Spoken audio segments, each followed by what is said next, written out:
At narito ang aming pabaong balita sa inyo. Sa harap ng nakatakdang pagbabago sa disenyo ng jeep, balikan natin ang ebolusyon ng hari ng kalsada mula noon hanggang ngayon.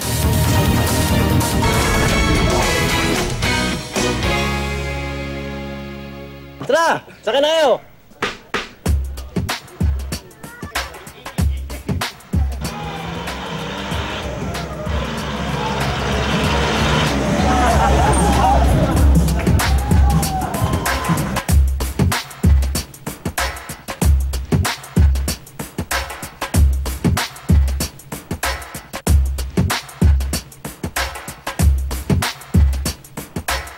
Sabihin, merong punto ng konversasyon. So, kasama yun sa disenyo.